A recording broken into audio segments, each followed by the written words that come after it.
মানুষ থাকলেই বিপদ আপদ আসবে, এটাই স্বাভাবিক। বিপদ আপদ আসলে আপনাকে ধৈর্য সহকারে আল্লাহর কাছে সাহায্য নিতে হবে। আল্লাহ পাক সুবহানাহু ওয়া তাআলা বলে, ইয়া আইয়ুহাল্লাযীনা আমানুস্তাঈনু বিস-সাবরি ওয়াস-সালাহ। আল্লাহ বলে, হে ঈমানদাররা, যারা তোমরা ঈমান এনেছো, আমার কাছে তোমরা সাহায্য চাও দুইটা জিনিসের মাধ্যমে। একটা হলো নামাজ, আর একটা হলো ধৈর্য। সুবহানাল্লাহ বলবেন না? ধৈর্য এটা মুসলমানদের অমূল্য সম্পদ। যে মুসলমানের মধ্যে ধৈর্য নাই, যে মুসলমানের মধ্যে ধৈর্য নাই, সে মুসলমানের কিছুই বোঝে না, সে মুসলমানের কিছুই বুঝলো না। ধৈর্য আমাদের একটা অমূল্য সম্পদ। সুতরাং বিপদ আমাদের আসতেই পারে, বিপদ আসলেই হতাশা হওয়া যাবে না, বিপদ আসলেই টেনশন করা যাবে না, বিপদ আসলেই মাতাল হয়ে উন্মাদ হয়ে বিড়ি সিগারেট খাওয়া যাবে না।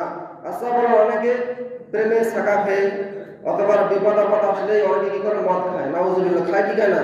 আচ্ছা বলেন, মদ খাইলে কি সব বিপদ আপদ দূর হয়ে যাবে? হ্যাঁ, আপনি বিপদের উপর আরো বিপদ আনলেন। আপনার মাঝে যেমন একটা বিপদ আসার কারণে আপনি মদ খাইতেছেন, মদ তো এমনিতে আরো একটা বিপদ। সিগারেট খাইতেছেন, বিড়ি খাইতেছেন, এগুলো তো আরো বিপদ। সুতরাং আপনি বিপদের উপর বিপদ আনতেছেন।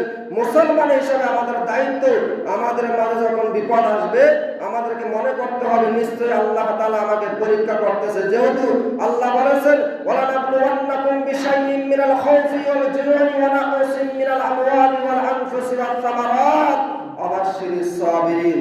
আল্লাহ তাআলা বলতেছে, মুসলমানদেরকে আমি পরীক্ষা করবই, আর যে সমস্ত মুসলমানরা ধৈর্য সহকারে আমার কাছে সাহায্য চাইবে তাদের জন্য রয়েছে সুখবর। সুবহানাল্লাহ বলবেন না?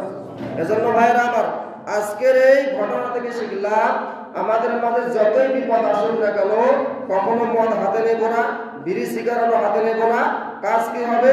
একটাই কাজ হবে, মসজিদে অথবা ঘরের মধ্যে জায়নামাজ বিছিয়ে 2 রাকাত নামাজ পড়ে ধৈর্য সহকারে আল্লাহর কাছে সাহায্য চাইতে হবে। ঠিক আছে তো ইনশাআল্লাহ?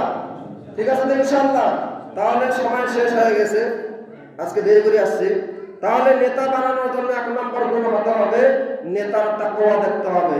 এমন নেতা মানা যাবে না যেই নেতা নামাজের কথা বলে না, যেই নেতা আল্লাহ এবং আল্লাহর রাসূলের কথা বলে না, যেই নেতা আল্লাহর জমিনে আল্লাহর আইন বাস্তবায়ন করার কথা বলে না। এইরকম নেতা বানানোও যাবে না, এইরকম নেতা মানাও যাবে না। সম্পূর্ণ হারাম, সম্পূর্ণ হারাম, সম্পূর্ণ হারাম। قالوا ربنا إنا أطعنا سادتنا وكبراءنا فأضلونا السبيل। কিয়ামতের ময়দানে এই নেতা পথভ্রষ্ট হয়ে যাবে, আমাদেরকে পথভ্রষ্ট বানাবে, সে নিজেও জাহান্নামে যাবে, আমাদেরকেও জাহান্নামে নিয়ে যাবে। নাউজুবিল্লাহ। এজন্য 1 নম্বর গুণ হতে হবে তাকওয়া।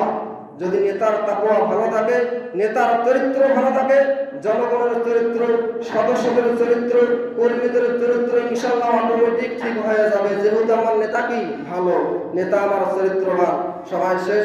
আল্লাহ পাক সুবহানাহু ওয়া তাআলা যে কথাগুলো বললাম, এই কথাগুলো অনুযায়ী আমল করার তৌফিক দান করুন। ওয়া আখিরু দাওয়ানা আলহামদুলিল্লাহি রাব্বিল আলামিন।